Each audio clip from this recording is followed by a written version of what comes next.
ఇందాకే దేవేరి విన్నామండి, గగనాల సాంగ్. అందులో దేవేరి చాలా బ్యూటిఫుల్గా ఉంది లిరిక్స్.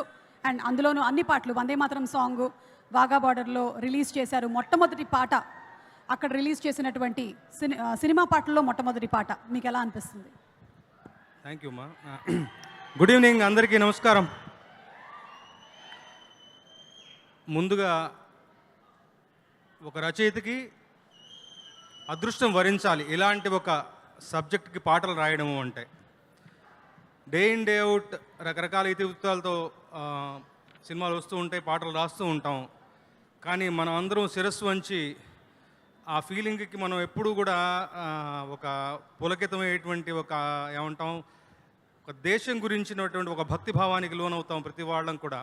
అలాంటి ఒక ఎమోషన్కి సంబంధించినటువంటి పాటలు, అందులో సింగిల్ కార్డ్ అన్ని పాటలు రాయడం అంటే మామూలుగా మనం కూర్చొని రాసుకోవడానికి పూనుకొని రాయలేము. ఇలాంటి ఒక ఇతరుడితో మన దారిలో తారసపడ్డప్పుడే దాన్ని తగినట్టుగా రెట్టింపు స్పందనతో మంచి పాటలు రాస్తాం. తగినట్టుగా మంచి సందర్భాలకు కుదిరాయి. Extraordinary compositions by Mickey J Meyer garu, Shakti గారు డైరెక్టర్ గారు మంచి నాకు బ్రీఫింగ్ ఇచ్చారు.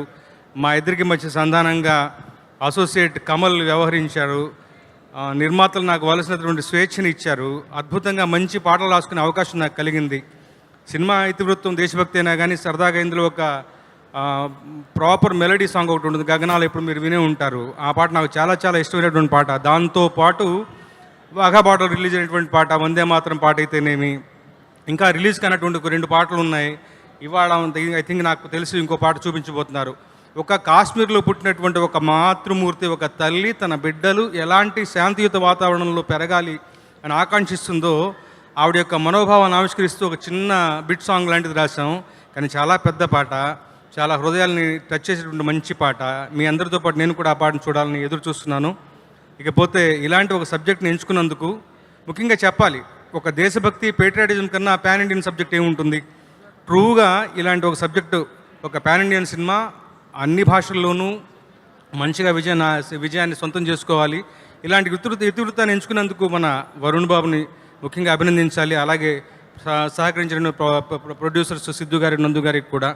ఇలాంటి ఒక ప్రయత్నాన్ని మంచిగా మనం ఆదరిస్తే మరిన్ని మంచి ప్రయత్నాలు ఇలాంటివి వస్తాయని ఆశిస్తూ ఈ చిత్రానికి మంచి విజయం దక్కాలని మీ అందరితో పాటు నేను కూడా ఎప్పుడు చూస్తాను ఎదురు చూస్తున్నాను. All the very best operation Valentine. Thank you so much. Thank you sir. Thank you Ramajogi Sastry గారు. ఎస్, మీరు చెప్పినట్టుగానే ప్రతి ఒక్కళ్ళు చూడాల్సినటువంటి సినిమా మన ఆపరేషన్ వ్యాలంటైన్. మార్చి 1వ తారీఖున థియేటర్లో కలుద్దాము. అండ్